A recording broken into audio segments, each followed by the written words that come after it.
Good afternoon, Professor Meyrowitz.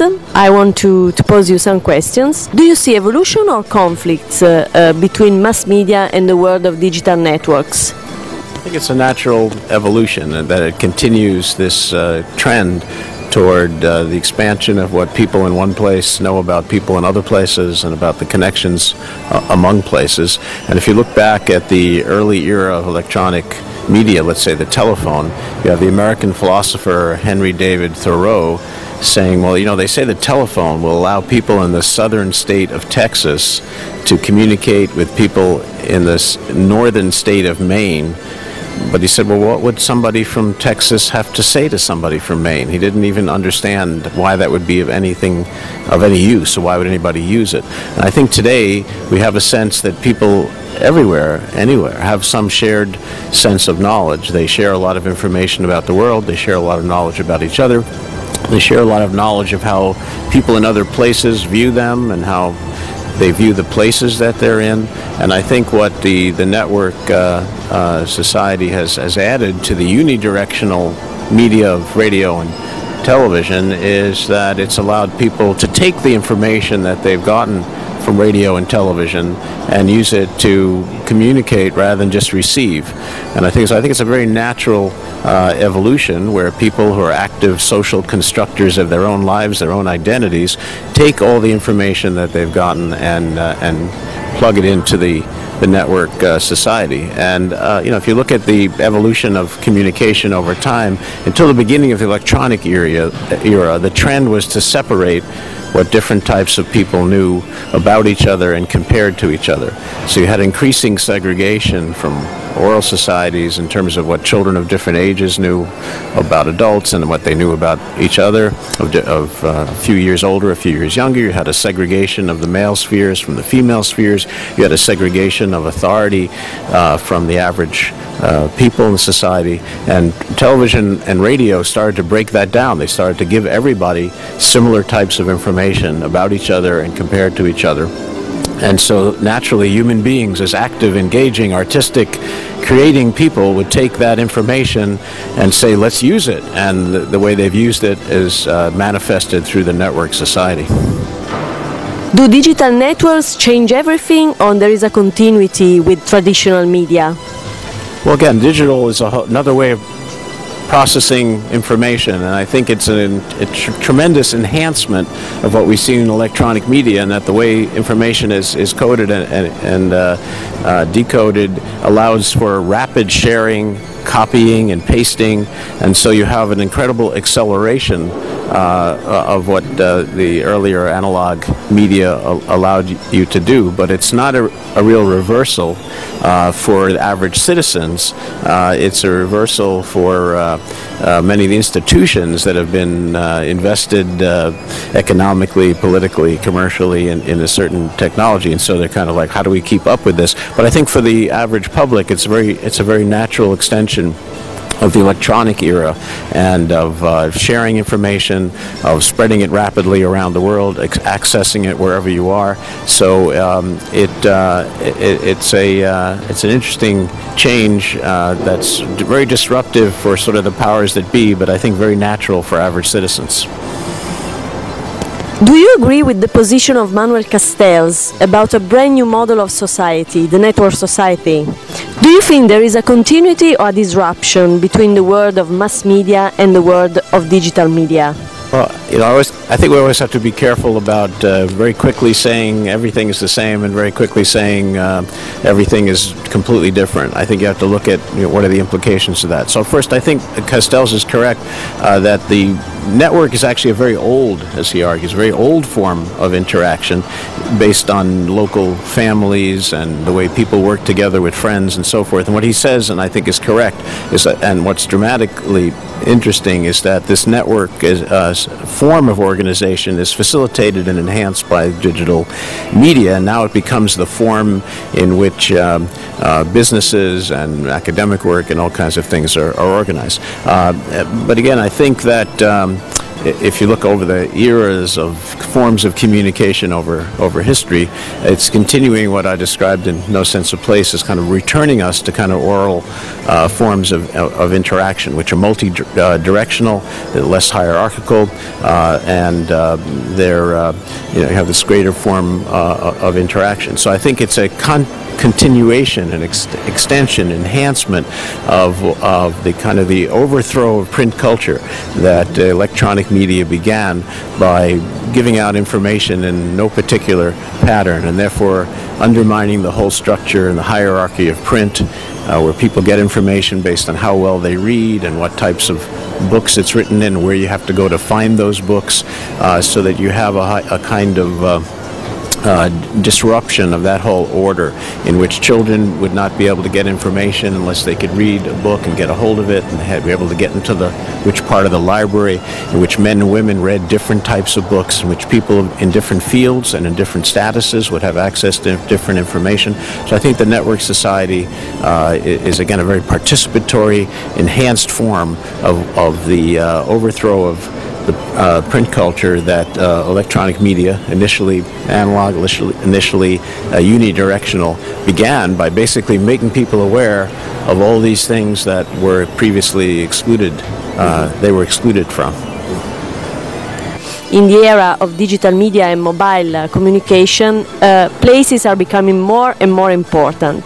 Some authors like Gordon and de Souza and Silva speak about net localities. Do you agree with them when they say that location matters in a digital world? Right. We always have had place as a basic foundational aspect of human interaction, but there are paradoxes in this notion of location awareness, and that increasingly the access to that information of where people are is available to people in other places. And so you actually, in this, the more you focus often on asking things like the first thing people do on a mobile phone conversation is often say, where are you? But the more people need to ask that question, the more it's actually evidence of the decline of the significance of location, because things that are really foundational and fixed are not spoken about. It's when you try to articulate the importance of where people are, it means that there's been an undermining of the significance of where people are. So increasingly, the information about where people are is available to people elsewhere. Also, when people are in any location, as we are now, we're aware of technologies that take us out of this location and send us elsewhere, as this camera will do, right? I don't know where this is going to be, so this is not really a place-based interaction, right? I can't say something just to you that's going to be private. I don't know who's going to see this. I don't know what the reaction to it will be. Also, I and you and everybody, we're all increasingly aware of how people in other locations think about where we are, and so we have a sense of our own location as it's imagined from people elsewhere. We're increasingly aware that, in a sense, as much as people may check where we are, it doesn't really shape the boundaries of our experience as it used to. We're not tied in the same ways to our neighbors and our even people in our same homes. Where couples lie in bed together, each on their own laptops or mobile phones, so they're not really in the bedroom together in the same way anymore.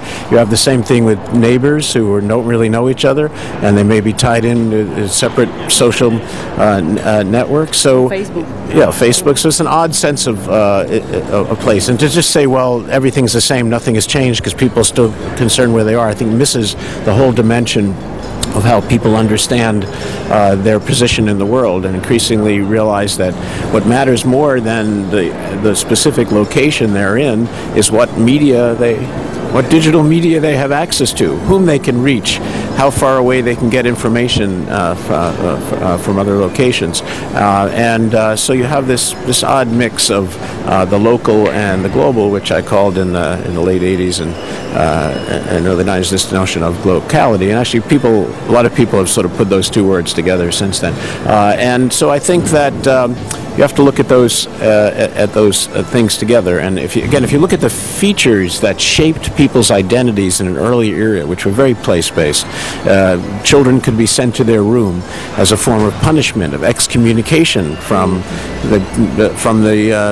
interaction. But if a child's room now has a mobile phone and a television and a computer, the children often instead of saying, "Oh no, don't send me to my room," run to the room. They're happier to be there than to be forced to interact with adults at the dinner table. So that sort of is a metaphor for many changes that have happened to everybody in society, where women can be isolated at home with raising children, and yet they're connected to all those spheres of the culture that for several centuries, at least in middle and upper class parts of society, men would tell them, "Don't worry your pretty little head about business, about sports, about war.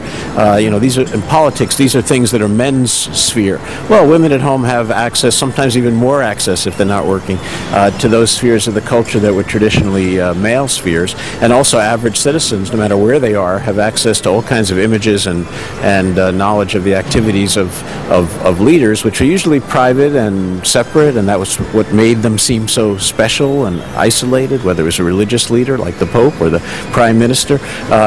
So regardless of where you are now, the features that shape the boundaries of your experience are more tied to the access to digital media than to the particular location you're in. So I think you have to look at those things together. People like being in places, they react to the people who are around them, but the way they react to them and the way they connect with other people is the way we understand our world now. It's not based simply on traditional forms of location and face-to-face interaction.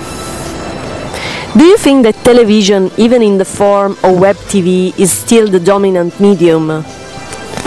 I still think television is the dominant medium. You see televisions everywhere. It's pervasive in people's houses.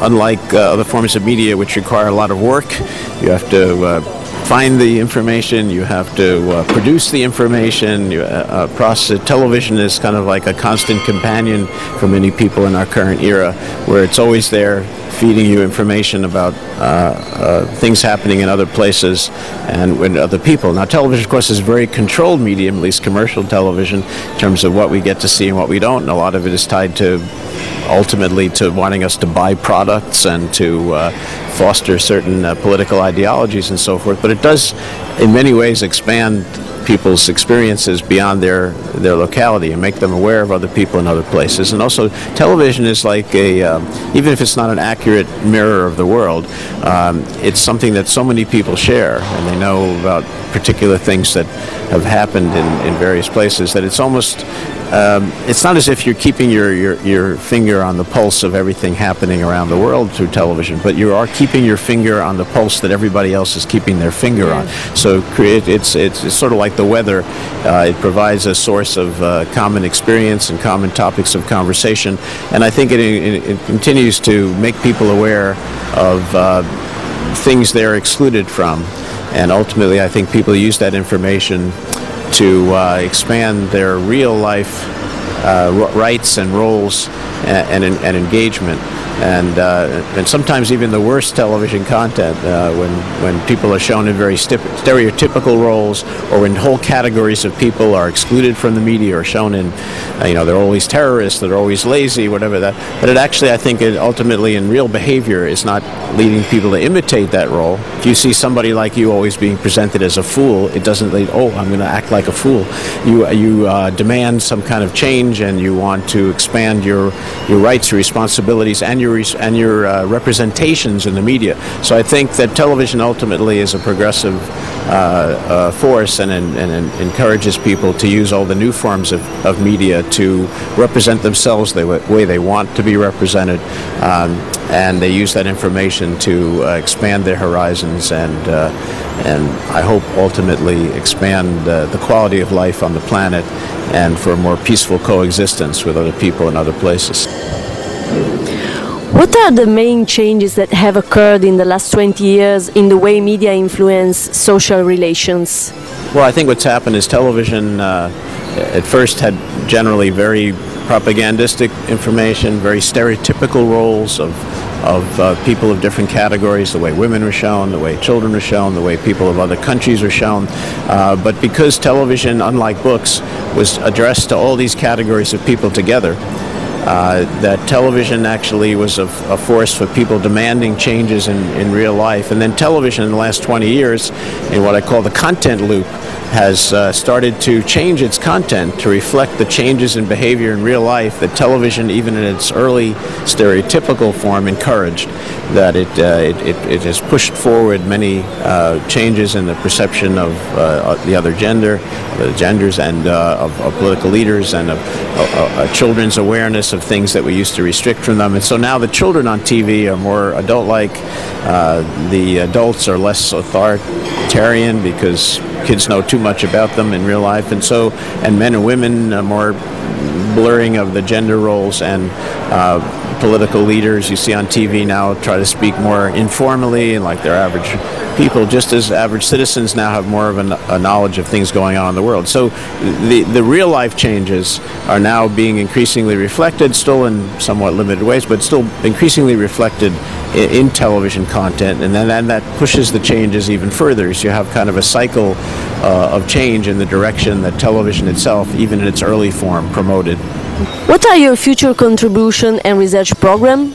I work on a lot of different projects. I'm interested in issues of surveillance technologies, and the whole change in the assumptive world about what's public, what's private, and our whole sort of redefinition of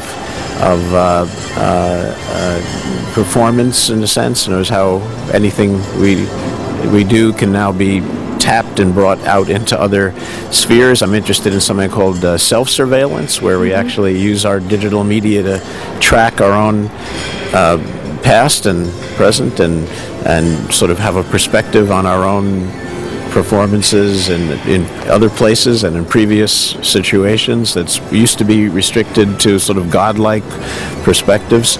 I'm interested in the sort of mixed notion of positive aspects of surveillance, or people like it for security and for catching thieves and so forth, but don't necessarily always like being watched so closely themselves. And yet at the same time, I think we're so used to seeing important people being watched on television that there's something, what I call televation, that we get a sense of our elevation of our own status by being televised, or as I am now, or being monitored in some way, mediated. And so people now put out on Facebook and other digital media aspects of themselves that used to be restricted to very close intimates. So we kind of participate in this surveillance society. I do a lot of work also in other aspects of media, in terms of media content and news and war propaganda, which I think content still matters, and it's not good to be lied to by people in power. And also looking at the impact of various production variables and various media. So I'm working on a lot of projects, and I hope many of them will be translated into Italian and other languages. Thank you very much again. Thank you very much. It's nice to meet you.